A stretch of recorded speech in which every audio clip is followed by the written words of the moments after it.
Anyway, you know that the Trump regime has attempted to demonise and denigrate diversity because they are white supremacists. It runs through their ideology like DNA. And here is King Charles obliquely, that's one of my favourite words, you know. Here is King Charles obliquely addressing the attempted denigration of diversity and the coded white supremacism that popped up actually in one of Donald Trump's speeches yesterday. Here it is. Distinguished members of the 119th Congress, it is here in these very halls that this spirit of liberty and the promise of America's founders is present in every session and every vote cast, not by the will of one, but by the deliberation of many, representing the living mosaic of the United States. In both of our countries, it is the very fact of our vibrant, diverse, and free societies that gives us our collective strength, including to support victims of some of the ills that so tragically exist in both our societies today. This says a lot there if you were to unpack it, but you could distill it down to diversity as our strength. And then, of course, NATO and Ukraine, both of which have been denigrated by the man-child. The leader of Ukraine denigrated in the Oval Office itself. Again, a statement every time I say it. There's a little bit of me that pinches myself. Did I really imagine that? But of course I didn't, and nor did you. It's the people who still cling to the carcass of Donald Trump being anything other than a deranged, depraved liar who should be giving their heads a wobble and pinching themselves, not the rest of us.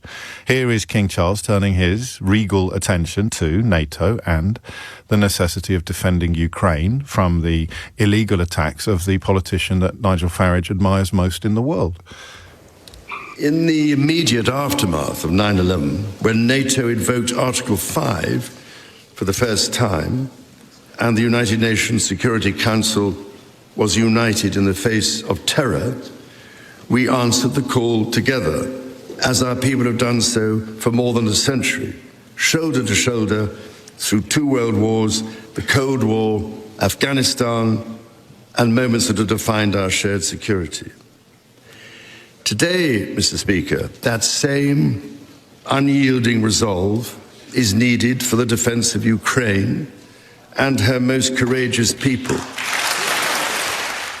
So he's taken a swing at domestic policy and the attempts to denigrate diversity, equality and inclusion. He's taken a swing at foreign policy and the attempts to denigrate NATO and the defence of Ukraine. I wonder whether he was able to find the correct words to essentially take a swing at Donald Trump's increasingly autocratic tendencies. And those roots go even further back in history. The US Supreme Court Historical Society has calculated that Magna Carta is cited in at least 160 Supreme Court cases since 1789, not least as the foundation of the principle that executive power is subject to checks and balances. Of course, Donald Trump does not believe that his executive power should be subject to any checks and balances. I mean, he categorically and literally doesn't. That's not an opinion, that's counting. In fact, what King Charles just said about Magna Carta wasn't an opinion, it was counting. I'm surprised he didn't slip that little catchphrase in at the end of the segment. But Trump has made it crystal clear, so have his sycophants and cronies, that he should not be subject to checks and balances. He'd quite possibly be in jail if he hadn't won the last election as a consequence of the impeachment for inciting the riots, the murderous riots that were unleashed on the Capitol. So he took a swing at domestic policy, the kind of coded white supremacism that runs through Donald Trump's regime like Blackpool through a stick of rock. He took a swing at their foreign policy, Ukraine and NATO most obviously, and he took a swing at the domestic antics of the toddler king by pointing out that they are supposed to be subject to checks and balances. You could throw into the mix, and I think he did, the independence of the judiciary, something that Donald Trump detests and despises, and the sort of role of evidence and expertise.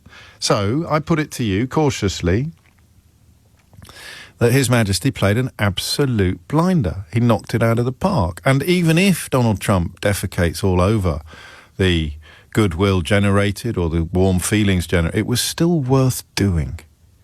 because I'm going to say something now that I might regret and that you might laugh at. I've already said that that made me proud, and I appreciate that the King is a representative of a deeply unequal system, but these things matter. Even if you are screaming into an empty void, they still matter. Even if you are the only one left clinging to the truth still matters. NATO is crucial to our security. Ukraine is utterly and entirely deserving of our support against the illegal attentions of a politician that Donald Trump has never done anything to upset. The checks and balances upon the executive are crucial to the very survival of democracy itself. And the idea that only people that look like Donald Trump or only people who are part of his worldview should be allowed anywhere near the reins of power, that diversity, that equality, that inclusion are dirty words or negatives or reversals of the natural order. To stand against that is to stand for humanity itself.